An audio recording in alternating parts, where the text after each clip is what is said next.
ntabwo isoko yavamwo amazi meza ngo yongere izave mwarura. Niba idini itabaye ukuri, umuhanuzi akaba atabaye ukuri, n'icyo gitabo avuga kimuyobora si ukuri, aho ntabwo yenda ari aho gutinda. Ngaho muri ibi bintu biteye amakenga, reka mvugamo ikintu cyitwa amagini. Ndavuga nka bitatu kuko yenda nejo tuzakomeza n'abandi nyuma bariyo, ariko abantu baraha bumva impamvu zituma abantu baba bisilamu abandi ntibaba bisilamu. Izo mpamvu muzumve, kandi n'abaza kudufasha bahere ku izo ngizo. Nivuga amagini, muri Korowani amagini ni amasatani, niba ndavuga amashetani, aho mu Giswahili nibo babyumva neza, abantu b'Imana bagiye mu ijuru. Yohana 15:14-15. Nimunkunda muzitondera amategeko yanjye, nanjye nzasaba Data abarungikira umwitsa wo kubana namwe ibihe byose, niwe mpwemu y'ukuri. Ab'Imana b'ibihe byose, na Samusoni mu isezerano rya kera ngo mpwemu w'Imana yajyaga muzaho cyane. Ab'Imana mu bihe byose bayoborwa na mpwemu w'Imana, akabuzuraho, akabakoresha, akabarongora. Noneho rero ibiremwa bita amagini, ngaho mu gitabo cyitwa Maisha ya Muhammadi urupapuro rwa 31, ngaho mwumve ndabanza ntange insobanuro cyangwa se insiguro. Ni mu rugendo rwe Muhammad ubwo yaravuye aho bita Itaifa, haranditswe ngo katika safari yake ya kurejea Taifa ndipo walipomjia majini wakasilimu, kama inavyoonyesha haya ya surati 72 ambayo inaitwa surati Jini. Avuye Taifa ngo amajini yaramusanze, arangije ngo arihana. Ubwo yenda hano hari kiri gitabo dufite turibuze gusoma mu bisubizo kivuze ngo nanga kundi k'amajini, ngo karamusanze, ngo karangije ngo kumva ko gusoma Korowani, ngo karavuga ngo nukuri ngo twumvise Korowani tagatifu, ngo Korowani yera, ngo natwe turihanye turayemeye. None hano hariho na surati Jini, ni surati ya 72. Hano baravuze ngo bakristo bene data Waislamu mura mwumve, majini ni viumbe vyepesi vinavyokaa angani. Amajini ngo ni ibiremwa byorohereye biba mu kirere, havina viwiliwili, kwa hiyo haviwezi kuonekana na wanadamu, vibijiru umubiri ku buryo bwigaragara, ila vinapojibadili kwa umbo lenye kiwiliwili, na vina uwezo huo wa kujibadili kwa sura ya kuweza kuonekana. Ariko iyo kihinduye ku kintu gifite umubiri, ngo bifite ububasha bwa kwihindura bikabyara ikintu kigaragara. Wao na mashetani wana asili moja. Amajini na masatani biravukana. Amajini na masatani biravukana. Ili jambo mjumbe. Wale wema wanaofuata amri za Mungu huitwa majini. Ngo masatani meza, ubwo niyo baragusobanurira.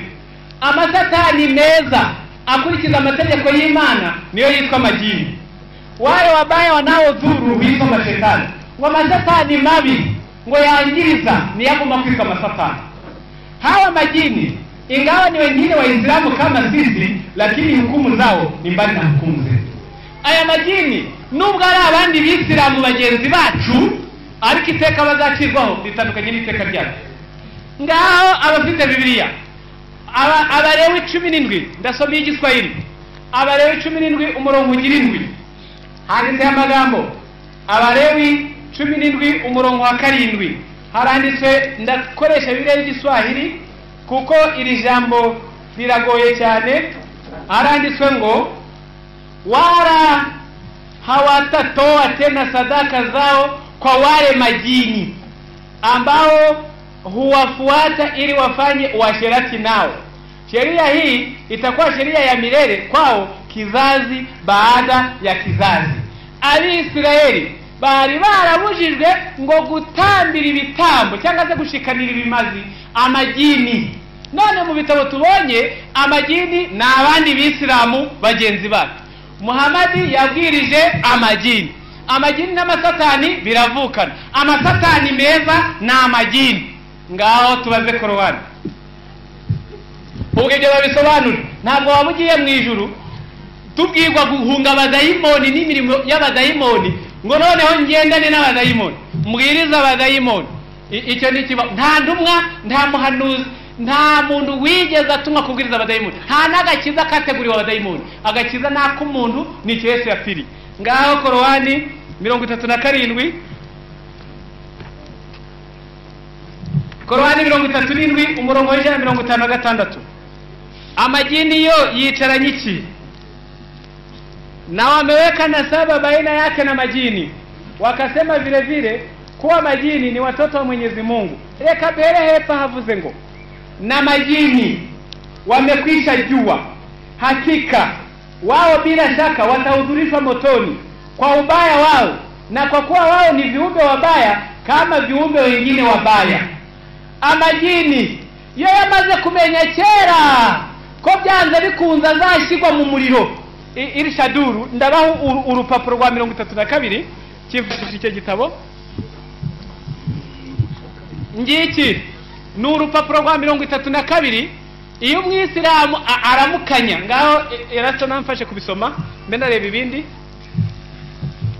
Umwisilamu iyageze gufata ijambo kurya babanza kudondagura bije bintu byabo, araba uruhande rumwe asubira kuraba urundi, navyo biranditse. Reka dusome icyaba ariko arakora.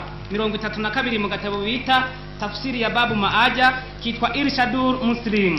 Buniko urupapuro rwa 32 haranditse ngo na ukamilifu wake ni kusema asalamu alaikum wa rahmatullahi mara mbili kulia na kushoto. Ngo avuga ibyo mvuze ngo abivuge kabiri aravye iruhande rw'iburyo n'ubumoso.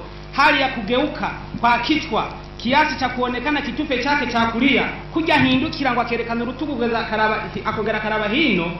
Salamu ya kwanza akavuga indamutso ya mbere na kiasi cha kuonekana kitufe chake cha kushoto katika salamu ya pili. Nukuvuga kabigira gutyo nyene no kunda musigira kabiri, na aanze kutoa huku ameelekea kibra. Ngo abivuge arazi kibra ni hali ya reli wabi Maka katika mara zote mbili, vyose abivuge inshuro zibiri, na amalize pamoja na kutimia kugeuka. Ngo abirangize ahindukiye na anuie kwa salamu. Iyo salamu ngo abanza yibazeko kumujibu imamu na walio kuliani kwake kushotoni miongoni mwa malaika na watu na majini wa Islamu. Nukuvuga ngo abivuge araze iburyo ibumoso akabaramukije abamalayika n'abantu n'amajini. Ngaho mwumve ntabwo twapfa gukurikira bene data nyuma yo kudusobanurira yenda hari turafata umwanzuro. Iki gitabo mfashe cyitwa ulimwengu wa majini na vituko vyao. Misi ya majini yenda mvuge n'ibi bitangaza akora. Ndasoma urupapuro rwa 34 kugeza 35. Nadusomera ya majini akora ibiki? Ayo majini reka mwumve ku rupapuro rwa 34 ni birebire nukungene bateragira imizimu mu bantu. Haranditse ngo namna ya kupandikiza mizimu.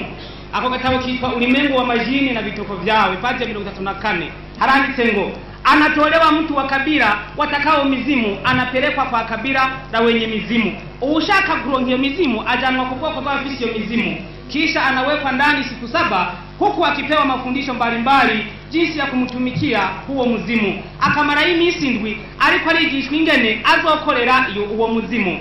Baada ya hapo zinaandaliwa zawadi, hanyuma hivyo bakategura zawadi amakado, na huyo muzimu na mwari anatolewa ndani. Nukuvuga ngo umwigeme agatangwa na kupelekwa porini bakamujana mu ishamba ili kufanya makabidhiano kugira ngo bahane makabidhiano ibyo bahana nyene na huo muzimu.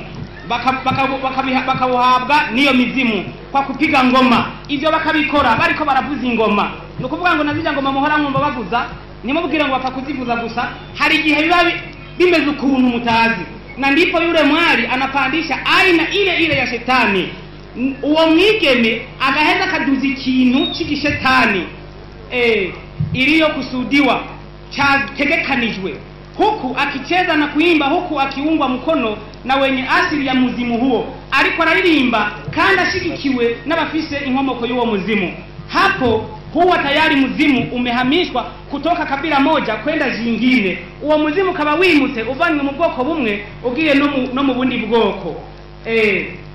Huku aliyehitaji hilo akifurahi kwa kuona amefanikiwa.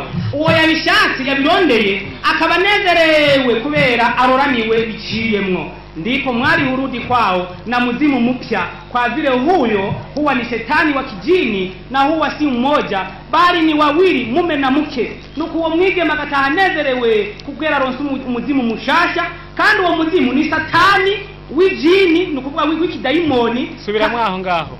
Ndabisubiramo. Ndipo mwali hurudi kwao na muzimu mpya, ni huo mwigeme atari wabanezerewe ko ronse umuzimu mushasha, kwa vile huyo huwa ni shetani wa kijini. Uwo abari shetani gikijini, na huwa si mmoja bali ni wawili, mume na mke. Kandi uwo mushetani ndaba ari umwe, ahubwo bari babiri, ikigore n'ikigabo. Naho huzaana na huenea haraka, navyo ngo bija bibyarana, ngo kandi bigakwiragira n'ingoga kandi siku zinavyo kwenda, uko iminsi bandanya kugenda. Na huenea haraka kwa vile majini huzaana haraka kuliko binadamu, ngo biragwira cyane kuko ayo majini arabyarana cyane kurusha abantu. Jini moja kuwa na watoto 300 sio ajabu. Ikijini kimwe kugira ibyana 300, ico singo sikitangaza. Jini moja kuzaa watoto 4 kwa mara moja ni kitu cha kawaida.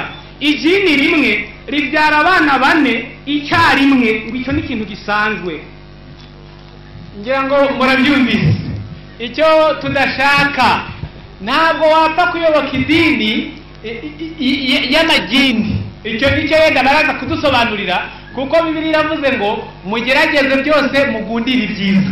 Nibigaragara ko amajini ari byiza, natwe tukaba twabana nayo akatuyobora, natwe tukaba amajini bagenzi bayo, ibyo biraba ari sawa. Ariko barabisoma mu byanditswe byera, ntabwo ari gupfa kuyobora abantu uko ushaka. Ubwo ni gushaka kubereka ibintu biteye amakenga mu gukurikira iyi dini ya Islam. Ngaho umurongo ngiye kujyaho rero, ngaho soma nako kandi. Okay, muri ako gatabo mpejeje gusoma nyine paji ya 30 haranditse ngo, kwa nini majini kupenda majina matukufu na miti mitakatifu? Ni kubera iki amajini akunda mazina meranda n'ibisagara byeranda?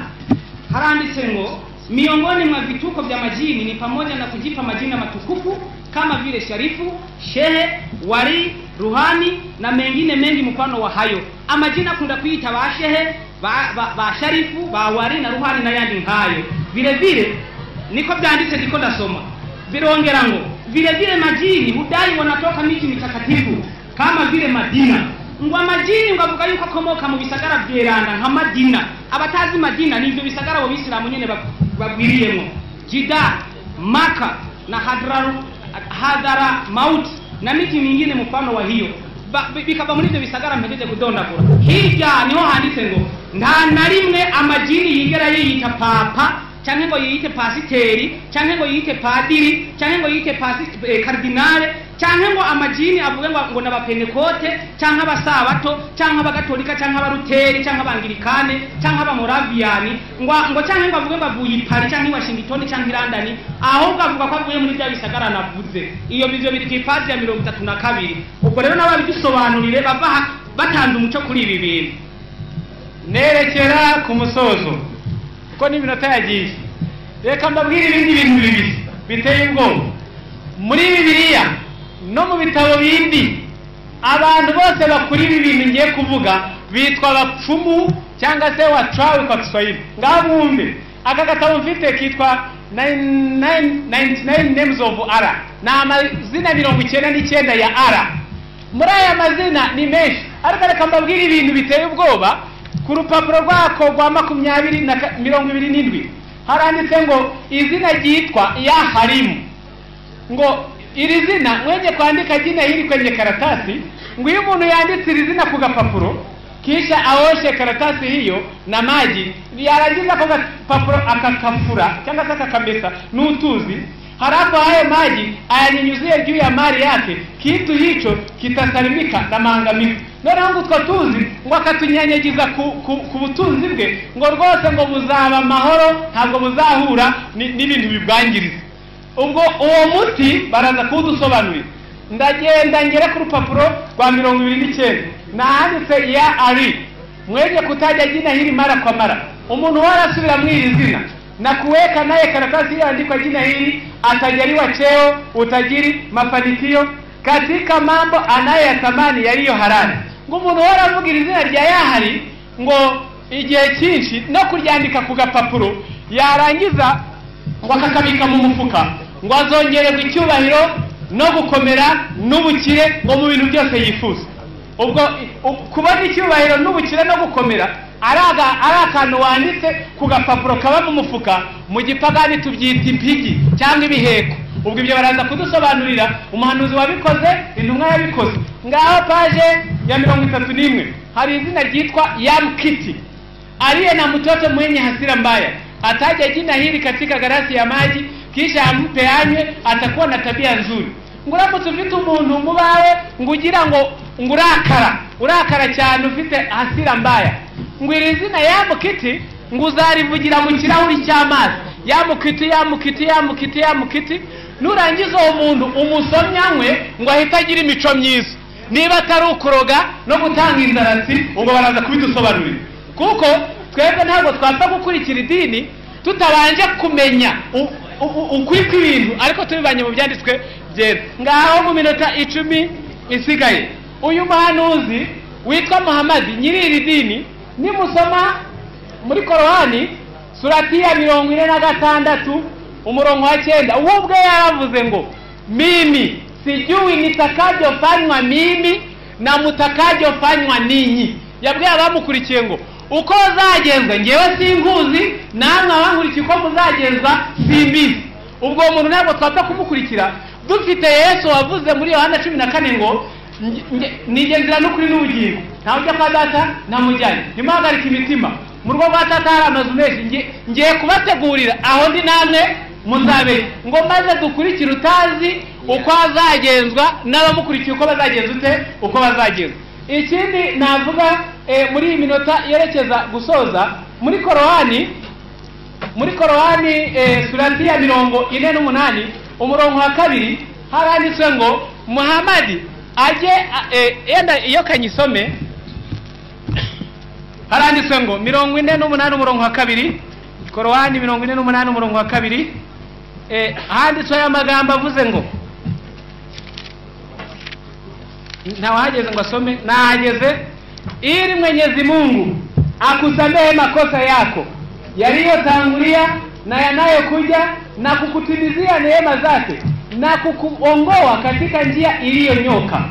Hano aravuze ngo kugira ngo Imana ikubabarire ibyaha wakoze. Ubwirwa hano ni Muhammad, ikubabarire ibyaha ufite, ibyo wabanje gukora n'ibyo uzakora, kandi kongerera ubuntu, inakuyobore mu nzira igororotse. Mwibuke ko twasomye ngo Yesu niwe nzira n'ukuri n'ubugingo. Korani 43:6 handitse ngo Yesu cyangwa se Nabii Isa alama ya kiyama, ari we kimenyetso cy'imperuka, niwe nzira igororotse. None Muhammad ibyaha yakoze, ibyaha azakora, habonetse imvuga ivuga ngo Imana imubabarire, inamuyobore muri ya nzira igororotse. Uyu utazi inzira igororotse naze tugende twembi tujye kwishaka, ntabwo twamukurikira nk'umuntu ujyanye abantu mu ijuru. Ngaho nerekeza kuri ibi byaha bavuze. Imana ishimwe ko nabo bemera ko afite ibyaha yakoze n'ibyo azakora. Kambaho amapashi kugira ngo mukuza kubisobanura yenda bize kutworohera. Reka mvuge bimwe mu byaha by'indwara ruguma y'umuhanuzi Muhammad. Ariko umwami Yesu we muri Luka 2 umurongo wa 52 haranditse ngo yabyirutse ashimwa n'Imana n'abantu. Nta cyaha yari afite imbere y'Imana, nta n'icyaha yari afite imbere y'abantu. Ngaho namwe abateraniye aha abakristo n'abisilamu mumfashe muri igitabo cyitwa Maisha ya Muhammad ku rupapuro rwa 11 handitse ko Muhammad yarongoye umwana w'imyaka 9. Icyo ndakivuze ku rupapuro rwa ngaho muri Sahih al-Bukhari volume ya 5 hadithi ya 234 handitse ko Muhammad yarongoye umwana w'imyaka 6, ndetse biza kumubyarira ingaruka, imisatsi iracurama, umusatsi urapfuka. Izo dokima zose muzegereza hano kugira ngo umwanya wo kuzisoma bize kutworohera. Ndasubiramo, yarongoye umwana w'imyaka 6, namwe mu byumve. Birahari ndagifite, natanze page ya 11. Ngaho ndi gukindizana n'iminota kuko hasigaye 8. Ngaho ikindi ndavuga nuko mu gitabo cyitwa Minhaj volume ya 3 paji ya 37 dusomere hano, dusomere. Abisilamu bemera ko umugabo yaramutse yagiye none akaza gufatwa n'inzara ngo rwose ngo yabashakiye ahandi aho umugabo wazahindukirira agasubira ku mugabo, ibyo no musambanyi. Somamo gakeya ntugiye kure kugira ngo minota idashira. Igitabo Minhaj iri Muslim volume ya 3 page 158 aranditse ngo hari ngumu ya maisha iyo habavye, niko tuvuga mu kibi canke ubuzima bugoranye. Haranditse ngo ubonye umugabo wawe yafashe urugendo akamara y'imisi kanati irasiyo yarashize, ngura rekuriwe kugenda ku murongozi w'idini y'Isilamu, hano banditse shehe, hanyuma ngo ukabimwiganira nawe akabigufasha mu biyondowa, ukaba urayisambuye umwanya muto ukaza kurondera ubundi mugabo, hanyuma ngo igihe umugabo azogarukira mukazokongera mugasubirana. Ni paji 157 n'158 muri Yeremiya 3 umurongo wa mbere. Twebwe abakurikira Bibiliya haranditswe ngo umugabo arongoye umugore yarangiza wa mugore akajya gusambana n'undi mugabo, ngo umugabo wasubirana uwo mugore ngo igihugu cyaba cyandujwe rwose. None uyu muntu bari kubwira ngo inzara, ubwo se rya jambo ryo muri Tangiriro rivuze ngo nicyo gituma umugabo azasiga umugore we, azasiga ababyeyi bakabana n'umugore we akaramata. Ni ukubana mu bibi, ni ukubana mu byiza kugeza ku gupfa. Ariko iki gitabo cyemera ngo arongorwe gakeya hababye, nuko umugabo nagaruka musubireho. Ibyo n'ubusambanyi, ni n'umwanda, ntabwo iyo dini twayiyoboka. Ngaho yenda ndongera kwirukanka ngire ibindi mvuga. Nuko muri ibi bitabo turi gusoma harimo izindi mvugo zijya zigorana. Iki gitabo mfite cyitwa Irshadu, ngansomere y'amagambo. Nadusomere paji ya 13 icya Irshadu. Ibyo agiye kuhasoma byo n'urukoza soni. Mu Befeso 4:29 haranditswe ngo no kubivuga ijambo ryose riteye isoni ntirigaturuke mu kanwa kanyu, ngo kuko mubonye uburyo mujye muvuga ibyiza byo gukomeza abandi ngo rihesha abaryumvise umugisha. Ngansoma ibyo bintu. Reka dusome ibyo biri muri ka gatabo Irshadul Muslimin. Nibyo bita ngo kipambanuzi katika kuoga. Basobanura bya bindi bahora bakaraba bakiyeza bagasubira ibyo cyangwa kwitawaza. Paji ya 13 reka mwumve uko handitse na gatabo kabo. Haravuze ngo kipambanuzi katika kubainisha sababu ya kuoga. Insobanuro za kwa kundi bahora biyoza. Inawajibika kuoga kwa mwanamume kwa kutokwa na manii katika njia yake ya kawaida au nyingine. Umugabo yakuwemo n'imbuto mu nzira imwe cyangwa iyindi bisabwa ko yiyoza, na kwa kuzamisha tene kichwa cha dhakari au kiasi chake katika tupu yoyote iwayo, cyangwa iyo yinjije igihimba kiwe kirondoka cy'ubugabo ahari ho hose akwiriye kwiyoza. Ni moja ikiwa amezamisha katika tupu ya mbere ya mwanamke au ya munyama, yinjirije imbere ku mukenyezi cyangwa mu gikoko, au tupu zao za nyuma cyangwa mu bwambure bwabo bw'inyuma, no kuvuga mu iherezo ry'urura runini, au tupu ya nyuma ya mwanamume au kunja, cyangwa iyo yinjirije inyuma ariko ngo ku mugabo, aho naho nyine ngo akwiriye kwiyoza. Akiwa aliyezamisha ni mtoto mdogo au mkubwa, hai au maiti, nimba yinjije mu mwana cyangwa kinjiza mu ukuze cyangwa kinjiza mu muntu muzima cyangwa kinjiza ku muntu yapfuye wo twita umubyimba. Ngabaze gusobanura iyo mpanuka ishobora kuba bwite. Umuntu w'umugabo ufite ubwenge akinjiriza inyuma yarangiza akavuga ngo agiye mu ijuru, akinjiriza ku gikoko akavuga ngo agiye mu ijuru, akinjiza ku ntumbi akavuga ngo agiye mu ijuru, kugeza ubwo abiteganiriza kipambanuzi cya kuoga, akavuga ngo azoge tungubwa ikibazo kizaba kirangiye. Ibyo no kubivuga biteye isoni. Banze gusobanura impamvu byanditswe muri iki gitabo, cyangwa niba atari n'icyabo nacyo banze kukivuga. Nsoza impamvu nyinshi zatumye idini tuyishidikanya, ndasubiramo ndi gusoza. Nuko kwanza kubihanurwa kuva ntiyahanuwe aho yakomotse ni ku muntu wavumwe Ishimayeli, ariko mose kuyumuhanuzi wayo ni mu gipagani, n'ibikorwa birabigaragaza, kuko Yesu yaravuze ngo muzabamenyera ku mbuto zabo. Nsoza nshaka ngo badusomere igitabo cyitwa Raha ya Peponi ku rupapuro rwa 52, naho handitse ngo nitugera mu ijuru ngo kurarana n'abagore ngo bizakomeza, ngo ndetse bibe nabisome aranditse ngo hasigaye ibiri. handitse mvuze mu ncamake handitse ngo hano mu isi abagabo n'abakenyezi mu mibonano yabo ngo bigira agahe gato ariko mu ijuru ngo bazokwama muri ibyo gusa ngo ku buryo umubonano umwe ngo ni imyaka 80 ya ahera yo mu ijuru ngo kandi umwaka umwe ngo uhwanye n'imyaka 1000 ngo bisobanurwa ko ari imyaka 1,028,800 bibereye muri ibyo nyene gusa. Ngaho namwe munyumvire, ngaho dusome Bibiliya. Yesu wacu waravuze ngo mu ijuru ntibarongora ahubwo bamera nk'abamarayika. Mu ijuru ntibarongora ahubwo bamera nk'iki? Nk'abamarayika. Ubwo ibyo bivuze ko abamarayika nabo ntibarongora, ariko ibijya kuvuga ngo mu isi ho ngo bishira vuba, ngo ariko mu ijuru ubwo si urubiri atari ibindi ngo uzabe ku mugore imyaka 20,028,800 ngo yaba ari ituye iyindi ya kabiri bibe gutyo, iya kabiri bibe gutyo. Ni ukuri turashaka ngo bene data abayisilamu bumve impamvu twebwe tutemera ubwisilamu nk'idini y'ukuri. Nuko Yesu wacu yahanuwe n'uwo mu rubyaro rw'Abisirayeli, niko igisekuru cye kivuga. Ni umuhanuzi umeze nka Mose, yaraje mu isi. Ibyakozwe ni 11:26. Abamukurikiye bose bitwa ba Kristo. Mwese muri ba Kristo mu izina rya Yesu.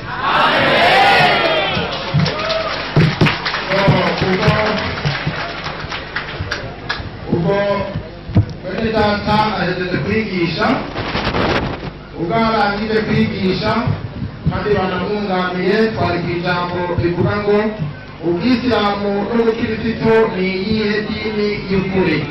Amaze gusobanura iyi dini yavuye n'iy'ubukristo, noneho kugeza no muri uno mwanya arangije.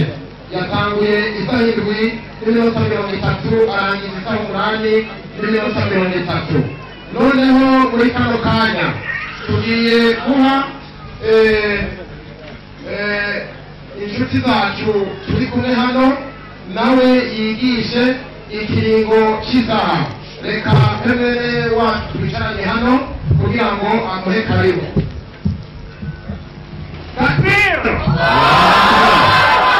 Takbir!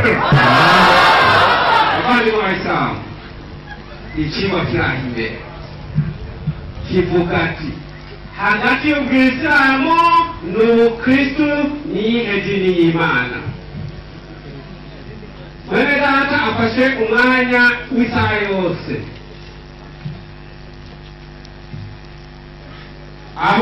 bumvishe ikintu ariko aravuga.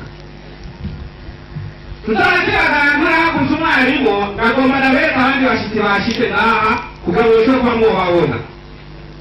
Hakaba umushitsi wacu w'iteka Mwalimu Ismaili, ariwe arongoye umugwa Ikuruki, ashobore kuba yohaguruka, ashobore kuba yoharamutsa. Turamuhaye ikaze. Karibu Ustaz Mwalimu Ismaili. Naam, assalamu alaikum wa rahmatullahi wa barakatuh.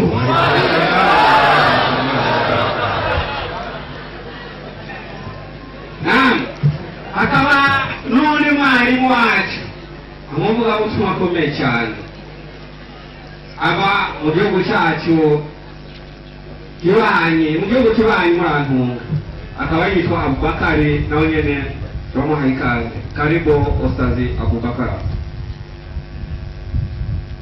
Naam, bismillahirrahmanirrahim. Assalamu alaikum wa rahmatullahi wa barakatuh.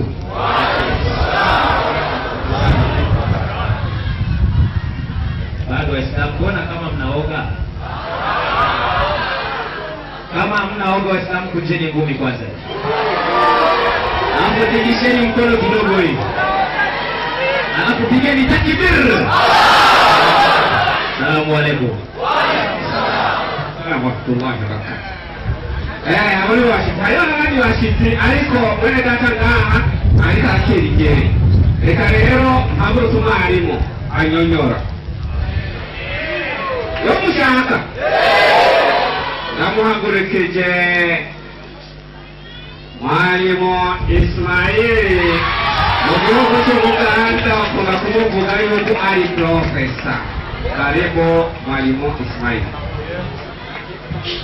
Assalamu alaikum warahmatullahi wabarakatuh. Wa alaikumsalam warahmatullahi wabarakatuh.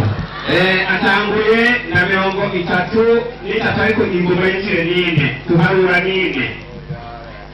Yigiye. Ishimwe kwibere Imana rugira byose mahoro n'isha sakara ku Imana Muhammad. Ikiba tuno munsi nuko mwene data yakirangije. Yahagaze gaha avugira ngo mubizamu idini y'ukuri. Nagushimiye cyane. Izamu y'idini y'iki y'ukuri. Uheza gito. Agurutse gaha atangura kwera kuri Abrahamu. Kitamwangaje cyane kandi gikomeye ku murongo wa mbere. Narinzi ko cyane umurongo uvuga ati Abrahamu yari umukristo. Uwo baruzi. Kubera iki? Nuko Abrahamu atari umukristo. Abrahamu yarinde Qur'ani gatatu. Qur'ani gatatu mirongo itandatu n'indwi. Gatatu itandatu n'indwi Qur'ani. Aya harakayirisa. Itandatu n'indwi baravuga Ibrahimu. Ibrahimu. Hakuwa Myahudi wala Mkristo. Inaonyesha Ibrahimu ni yaro Myahudi. Kweli kata Myahudi. Izina Wayahudi itakuliuda. Uyuda ni umwuzukuruza wa Abrahamu. Kugitu Abrahamu nashobora kuba Umuyahudi. Ikimana kikavuga ari Abrahamu ni yari Umuyahudi. Icyo turafuze. Umuyahudi ntukabukane. Bandari. Wala Mkristo. Abrahamu ni yari umukristo. Iyo bariko baravuga umukristo yasoma umurongo idakoze nyuma icumi na rimwe na gatandatu. Ubukristo bwatangura bande turagakora abo. Ni ukuvuga n'inyuma yande ya Yesu. Aho turafuse Abrahamu ni yari umukristo. Icyo ntugarukane. Ukaba uzi ko umusomyi utanga icyandiko kivuga kiti uyu Abrahamu yari umukristo. Ukitubwira aho yabereye umukristo n'uwamugize umukristo. Icyandiko kiriya bana yaramukiriza bana. Lakini mugabo alikuwa mwongofu. Yari umugororotsi. Mtii. Uyitonda. Wala hakuwa katika washirikina. Kandi Abrahamu ni yari babangikanye Imana. Mu gihe cya Abrahamu muri urubuga bwayo Imana imubwira mbere nuko babangikanye Imana cyane. Nabonye ngaho mwumvise ndi hanze bamubwira ngo ninde ngo nabuze igihugu namaze gushika. Iyo umwana riri ugwembe urarumuha. Ntabwo yari umushyirikira, ntabwo yari mubangikanye Imana bandari. Watu wanaomkurugenza Ibrahimu. Abantu wegereye Ibrahimu gusumba abandi Ni wale waliomfuata yeye katika zama zake. Ibajya batanguye gukurikira wabo mu gihe ciwe. Mtume huyu Nuna numa y'Imana Muhammad sallallahu alaihi wasallam.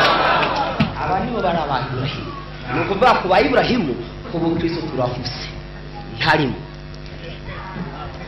Abangaa agenda kuvuga ibya Isaka na Ishimayeli. Ndatangara cyane. Ikigwa cy'uno munsi ni cy'ubukristo. Ikigwa cya Isaka igikoni kibari cyane na cy'ubukristo. Atanga icyandiko muri Bibiliya ngo Ishimayeli ntiyahezagiwe. Ndamuraba ndavuga nti uyu muntu ahisigeze no mu nyandiko ntahazi.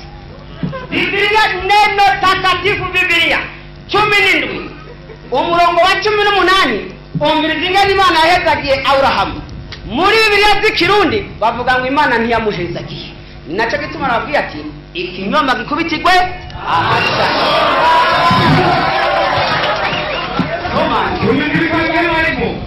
Cumi na gatatu mirongo 17 18 ushike ku 20. 18 hanapokuwa kuwasoma na waandika. Abrahamu akamwambia Mungu. Abwira Imana ati Ismaili naye angeshiriki baraka yako. Uyu Ismaili abari we yokurikiza imihezagiro yawe Ipo Mungu akasema. Imana iravuga iti. Ipo Mungu akasema. Imana iravuga iti. Iyo. Ati ndaguhezagiye tukunye nuvuze niko. Bibiliya y'ikirundi ivuga ngo sivyo. Bibiliya zikosowe zuno munsi ndiyo. Bari barabesha abantu. Bibiliya zakosowe. Iyi Bibiliya iva muri New International Holy Bible y'icyongereza. Genda musoma abapastori neza.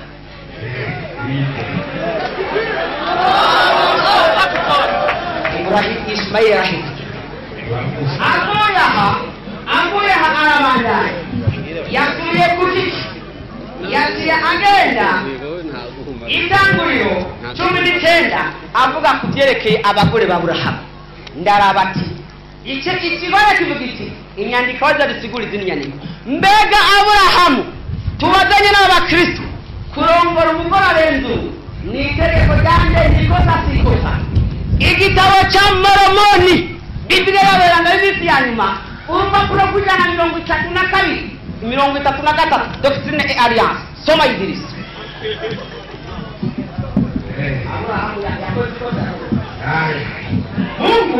Imana yategetse Aburahamu na Sara batanga Hajiri. Imana yategetse Hajiri na Ibrahimu kugira ngo Sara abe umugore Hajiri umugore wande wa Ibrahimu. Itegeko ryande ry'Imana. Nose kuza kwanga itegeko ryande. Ibyo bintu mubisoma bandanya Idris. Nani kwa nini Sara alifanya hivyo? Nani kubera iki Sara yakoze icyo? Kwa sababu ilikuwa sheria na kutoka kwa Hajiri. Kuko ryari itegeko ryari vuye kwanza kwa Hajiri. Wamechipukana watu wengi. Wametokea watu wengi. Hii kwa hiyo kubw'ibyo ilikuwa ni kutimiza miongoni mwa mambo mengine kwari gushikana mu bindi bintu ahadi ile. Isezerano rijya nimwaza ngaha mutubwire icyatumye Sara mutanga Hajiri ni isezerano irihe bariko barakwisa. Avuye ngaho yati abandanye aja hehe mu Bagalatia. Yesu akugenda nakurikira ahantu hose yagiye aca. Aja muri Qur'an atanga umurongo wa Qur'an 3:9 avuga ku byerekeye ndanamutangaza. Ndavuga ati ko uno muntu ari umukristo yemera ko umukristo ari inzira y'ukuri ko umurongo utawutanze muri Bibiliya. Mugabo yitije ku Qur'an. Aravuga ati iyi Qur'an izina yemera ko ngo ndashirikana cy'Imana ndatangara cyane. Dumvise birari bitabo 73 dumvise yitandatu na bitandatu dumvise ya 18 dumvise n'indiro yigisha dumvise Bibiliya yera. Ibi byose ni bigwi by'ama Bibiliya. Ibi wava ko ari iby'Imana ejo tuzomenya ko ari iby'Imana cyangwa ari iby'umuzungu. Avuye ngaho arabandanya yinjira mu buzima bw'Imana Muhammad aravuga yuko yavuye mu muryango w'abaki w'abakoresha umuryango w'abantu batari bazi ki Imana. Asa ndatanga mbega abapasitori ku nyigisho musoma y'ijambo ry'Imana barabwiye ko intumwa z'Imana ziva mu bantu bizeye Imana gusa. Kwata murongo wa 5 Aburahamu se we yizera Imana nibasenga ibigirwamana kuko wagiye guhera kuri Aburahamu.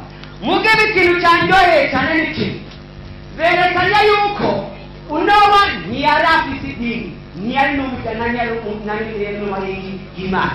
Byerekana imani yabo bashaka kuza kwihereza kuri nde kuri Aburahamu. Mbega no wawe yarinde Aburahamu we yarinde nimushobora guhagarara ngaha mutanga umurongo n'umwe ngo no yari umukristo Aburahamu yari umukristo maka gushika umunsi muhero uzoza uwo murongo nawo muziga mpamuroza.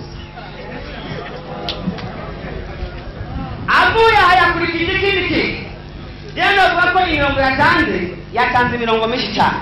Atagenda agenda ku majini. Mbega majini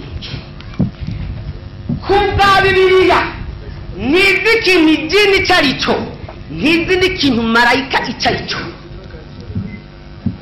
Bibiliya ntizi ngo amarayika baremwe gute baremwe muki. Ico kibazo hamwe wo kibaza ngaha wamushatse kwirukana abapasitori. Bibiliya yita 36 ivuga abamarayika b'ubwoko butandatu mugabo nta numwe ivuga ngo yaremwe gute ntazi. Ngo tubaze tenga Islam niko dufise ubumenyi bw'ibitabo. Kamba mwumva masora abakirizi inyandiko zose mufise muzikesha abamasora nibo turi ngaha. Nta mukristo no munsi bisi ashobora guhagarara mu Islam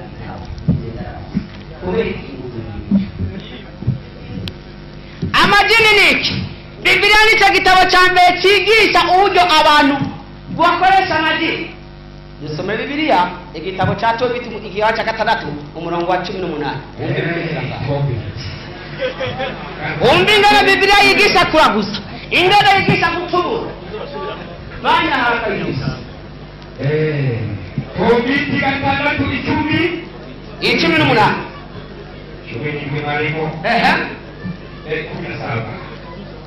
Huku akiingia katika chumba cha harusi, umuntu niyo abagize ubugeni yinjiye mu cyumba kiwe cy'ubugeni, utatoa majibu ya ubani, uzufate umunyota wa ubani, na juu yake na hejuru y'ibyo upatia vipande vya moyo, uzotushiraho ibipande by'umutima na ini za samaki, hamwe n'amapfigo y'isamaki. Nawe utafukiza moshi wake, uzotufata umwasi wake uwusuke mu nzu yose. Basi yule jini kubw'ibyo ayo majini atayisikia harufu azokumva ako kamoto na kukimbia. Ahita kumva. Iyi ni Bibiliya yigisha ngo umukristo wese agiye kurongora ngo abanza agende arondere isamaki ayibage ayikure mu bitigu ayikure n'umutima afata bishire ku mbabura abyokereze inzu yose ukusukuroga.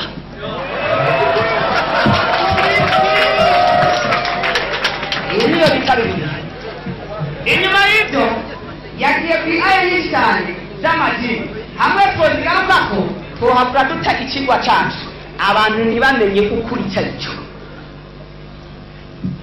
Ndasubira ku murongo gusa yatanze 11 ibyakozwe n'intumwa 2:5-6. Ibyakozwe n'intumwa 11:2-5-6. Ibyakozwe n'intumwa 11:2-6 baravuga ngo 11:2-5. 11:2-5. Abayo uyu ni Barnaba yavuye Yerusalemu agenda i Tarso. Agitaruso. Ndasabye abapasitori ubu twinjiye muri historia tugomba tugende kuraba iyo byaje bitu. Numvise ngo bazanye abanyahistori tugomba turabe abasomyeyo n'abatasomyeyo. Endelee. Uyu ni Barnaba avuye agenda i Tarso. Agitaruso kurondera Sawuli. Agenda kuzana Sawuli ariwe Paulo. Amubonye amujyana muri Antiyokiya. Bamara y'umwaka wose bakorana n'ishengero. Bigisha abantu benshi.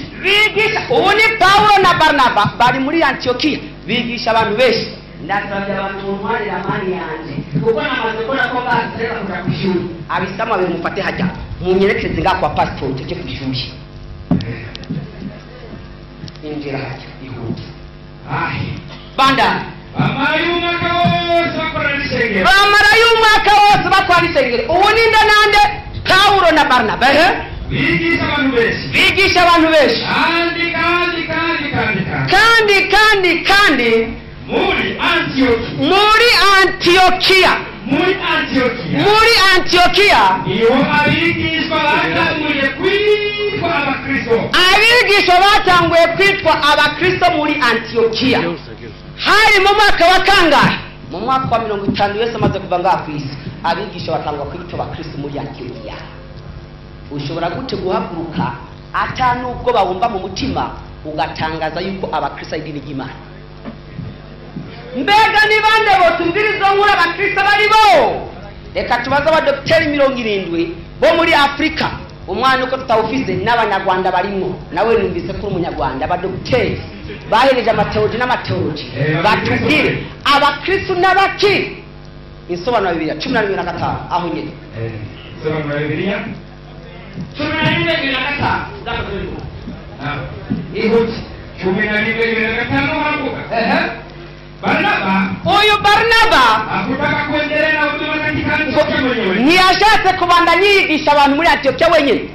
Alifahamu kwamba ngo yarenezero yuko Sauli angefurahi kuhudumu pale, ngo sabari kunyoba bari kuma barigisha na Paulo. Kwa hiyo kubw'ibyo alienda Tarso kumtafuta. Agenda Tarso kumurondera. Barnaba hakuwa mchoyo bali alikuwa tayari kuunganisha watu wengine katika huduma yake. Ati Barnaba yashaka kutenya n'abandi bantu mu kazi kiwe. Baada ya kupata Sauli amaze kumubona Sawuli alimuleta Antiokia yamuzanye muri Antiokiya ambako walifundisha kwa mwaka mzima. bose bigishije umwaka muzima. Kishindo cha huduma yao ukwigisha kwabo kilisikika katika mji huu wa watu wa mataifa kwarumvikanye mu mujyi w'abanyamahanga na kufanya wanafunzi kuitwa Wakristo. bituma abigishwa bitwa Bakristo. Ubukristo abantu kwitwa Bakristo ni kubwa Paulo na Barnaba. Nta n'umugisha wese n'umwe yarimo na Yesu sihari bandari. Yawezekana kwamba walipashia hili na maafisa wa Kirumi Baratunda watabaktei ati birashoboka kubona iri zina baricaguriwe ngo n'abaofisiye b'abasoda b'Abarumi. Ibintu by'Imana bicagurwa n'abasoda b'Abarumi. Endelea. ambao walitaka kusajili kundi hili jipya. Bo bari bashatse kugira ngo basinyire kundi tawe gukora mu ngangiro n'abaki n'abasoda ngo canke endelea. Au inawezekana ilikuwa kila rangi haka Canke yako ari zina z'igitutsi. au ilichaguliwa na wanafunzi wenyewe. Ngo canke zina ryatowe n'abigishwa bonyine. Endelea. Yaonekana kwamba biraboneka yuko wakufurahia jina hili ati n'abigishwa ntibigeze baryoherwa n'iryo zina kubera iki? walipatikana mabiri katika matendo ya mitume. Liboneka kabiri mu byakozwe n'intumwa no muri Petero icuro rimwe. Ubukristo muri Bibiliya isezerano n'inshuro zitatu gusa, nta n'irindi ryongerako. Ni waba uri Kristo uhaguruke ngaha tukubona.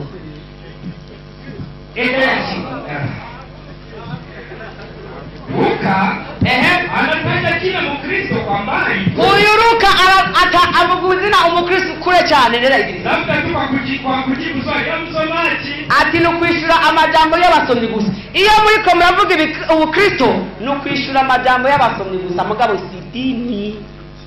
Endelea. Moja sababu za kusita kwake Tunamuka chini kidogo hivi safari. kwa wakati ule. Ati mwiki gihe Kwa wakati ule mwiki gihe walitaka kapoonekane kuwa na Mungu wa Ibrahimu. ati bashatse iri zina ubukristo riboneke ko ari izina ry'Imana ya Abrahamu. Nicyo gituma pastor yagutse ngaha yatanguye kugenda kwande kwa Abrahamu. Mugabo icyo namushimiye nuko ntiyahubye avuge ko Abrahamu yari umukristo. Wakoze cyane weza gikwe kuko wase kumwambika ibara.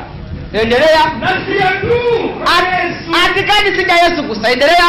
Kristo kwa maneno mengine. Kuyandi majambo. Kwa maneno mengine. Kuyandi majambo. Yesu hakuanzisha tapo Ja kabisa. Kuma jambo y'ukuri Yesu ntiyigeze atanguza ijambo rishaka ry'umuntu. Yesu ntawe hasi. Abakristo bonyene baramubona. Takibiri. Mbega Katolika nayo kwisanzwe ibizi bibiri. Yo tubwira iki kubera ubukristo? Reka twaze cega cha Musenyeri Diocese imuyinga Porotazi nkuriki. Batubwira igitabo cyaje kibigifatika. Ubukristo ni 33 Ecclesia y'abatu. Abatu bati. Abakristo biyita beranda cyangwa abavukanye. Abakristo ba mbere bitazira baco izina Abakristo ryatanguye kuvugwa muri Antiokiya mbere. Abakristo sibo barikoresha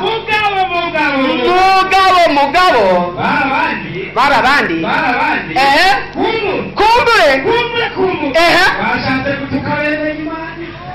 inarilahi.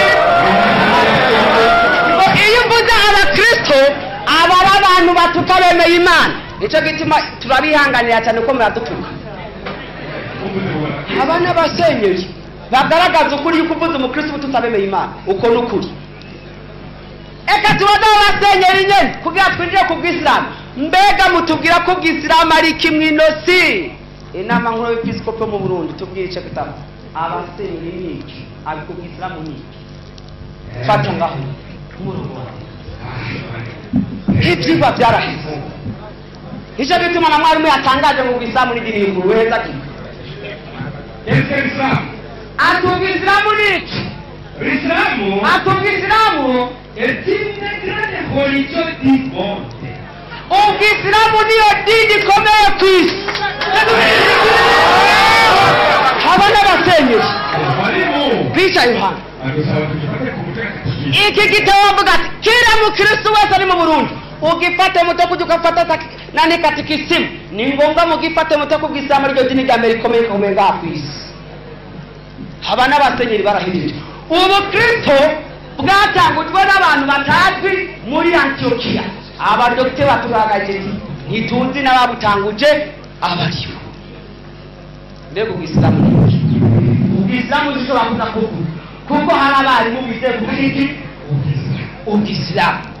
Inyuma y'ubukristo gutanguza muri Antiokia, ndasabye abapastori kamba muri abasomyi mutubwire ababandanije barongora ubukristo inyuma ya ba Paulo na Barnaba kwicwa n'ibitabo byabo igituma mwarabinyegeje. Mwashatse munyegeza abantu kuri ibyo bitabo byabo biri ngaha uza kubyerekana n'ibinyoma by'ubukristo n'ingene mwabikoze. Ubanze muze ngaha muhakane yuko ibyo bintu mutabizi. Mutubwire n'amazina y'abarongoye ubukristo inyuma y'iyitwa rya Paulo na Petero n'abandi. Ni bande barongoye ubukristo bitwa gute? Mbega nacyo banditse kamba baracyanditse kirihe kubera cyane byo. Arabari ngabe sishobora gutwara umwanya wanjye w'ubusa kuko hari ibyo tubigira. Assalamu alaikum wa rahmatullahi wa barakatuh. Takbir wa islam. Kurji ngumi. Yiganza. Korora gatonya. Takbir. Marate bagana. Deka na muhaguruke mwalimu Ismail. Niwe Ismail boss. Mwalimu Ismail tumuta doctor mwalimu Ismail. Aje gutera urushinge. Assalamu alaikum wa rahmatullahi wa barakatuh. Abaislamu ngaha n'abakristo mbabagiri gatonya je ndaza kupanga indimi zitatu kugira ngo umwe wese ave ngaha atahure, kuko ubundi haratangwa umuntu yitwa umukristo mugatahura gusa utamenya udasoma niyo probleme tugize. Uno munsi muzotahura inshallah Imana ibishatse. Amen. Kandi jewe nzokoresha Bibiliya y'ikirundi yonyene nakindi bitabugura. Bibiliya y'ikirundi yonyene iyo nyene batwara mu kwaha imisi yose. Ndazi kubereka ndababwira ukuri Yesu umumarayika cyangwa Imana hakuna mtu hata mmoja anajua ikintu chiko ubukristo. Ubukristo ni association sans but lucratif. C'est une association. Nico bituma ifise ama statut, ifise ama règlement d'ordre intérieur, ifise abantu abashefu n'abana abasecrétaire, ni association sans but lucratif. Ndaza kubereka muri Bibiliya nyene. Jena gerageje kwandika imigwi y'abakristo mu Burundi ndamaze